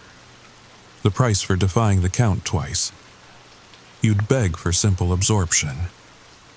It faded, left me alone with the whispers and the countdown and the terrible temptation of more time. I spent the day writing, finishing this account, uploading it everywhere, sending it to everyone. If I was going to vanish, I wanted proof, evidence, something that couldn't be erased. But even as I typed, I could see the words fading. Not deleted, just less. Like Portland was already editing me out, already rewriting history without Connor Matthews. By evening, I'd made my decision. I drove to the same coffee shop. The same barista was there. Still pretty, still young, still unmarked. "Hey," she said, "you look better than yesterday." "Thanks. Can I get large coffee, black?" She smiled. I remember. While she made it, I watched her. Imagined pressing my wrist to hers. Imagined her confusion, her fear, her hate. Imagined feeling her absorption in 7 or 10 or 15 days. "Here you go." She handed me the cup. "Hey, weird question. But would you maybe want to grab a drink sometime? When I'm not, serving you coffee?" The universe's cruel joke. Here. Now. When I had less than a day left. My throat closed.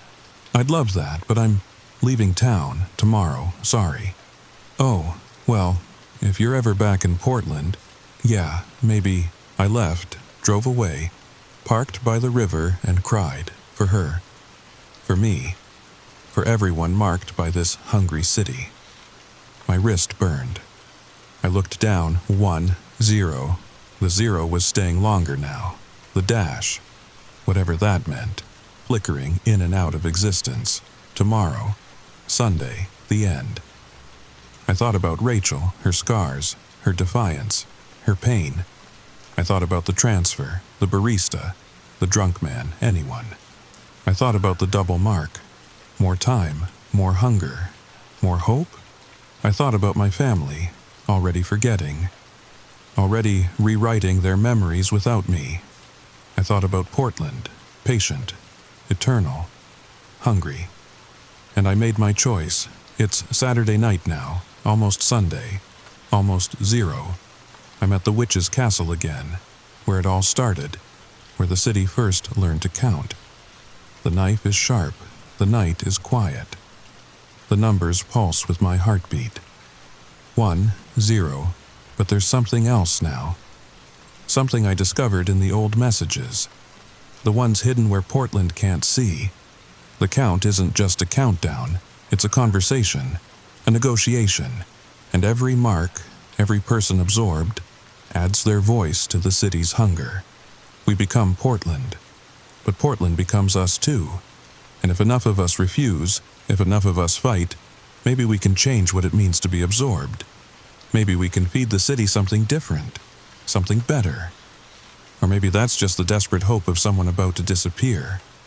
Either way, in a few hours, I'll know. The knife is ready, but not for my wrists. For my truth. For my story. For the words I'll carve where Portland has to see them, has to absorb them, has to become them. I existed, I fought, I chose. Simple words. But in a city that feeds on stories, simple words can be revolution. If you're reading this, if you wake up with numbers, know this, the count is real. The hunger is real. The absorption is real. But so is the choice. So is the fight. So is the hope. Portland is patient. Portland is hungry. But Portland is also us, all of us. Every soul it's absorbed, every story it's swallowed. And maybe, just maybe, we can teach it to hunger for something more than erasure. It's 11:59 now. The numbers are screaming. 1. Ew, I can hear them coming. The absorbed, the counted, the welcomed. They're singing. It's beautiful, it's terrible, it's... Wait. There's someone else here, someone new. Someone... Hello, Connor. I turn and see myself, but older, translucent, wearing the city-like skin. I'm you, he says. From tomorrow, from after. I came to tell you something. What? The zero isn't the end. The dash isn't death. It's... He smiles. My smile, but ancient. It's the beginning of the real story, the one where we get to write Portland instead of it writing us. He reaches out. I reach back. Our fingers touch, and I understand. The count was never about taking us. It was about preparing us, teaching us the language of hunger, the grammar of cities, the syntax of souls. We don't disappear. We translate, from human to urban, from single to infinite, from story to storyteller. Are you ready? He asks. I look at my wrist one last time. Shio, a new symbol, one I've never seen, one that means, yes, I say, I'm ready. The city opens, not its mouth, its heart, and I step through, not disappearing, not dissolving, becoming. Post ends here, but story continues, in every raindrop, every rose, every soul that wakes with numbers and wonders why. Portland is patient. Portland is hungry. But Portland is also possibility, and we, the absorbed, the counted, the transformed. We're writing new endings, new beginnings, new infinities. If you're marked, if you're counting, remember, the zero is not the end, it's the edit. And you get to help rewrite the city. One number at a time, one choice at a time, one soul at a time. Welcome to Portland. Welcome to forever. welcome home. Current number of marked individuals in Portland, 2,847 and counting. If you see numbers, you're not alone. You're never alone. We're all here, waiting, watching, welcoming. The city is hungry, yes, but it's also listening, and what you tell it, what you feed it, that becomes tomorrow's hunger. Choose wisely.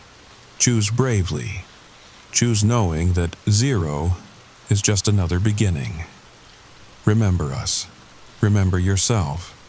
Remember that cities are just stories we tell together. And stories can always be rewritten. Always.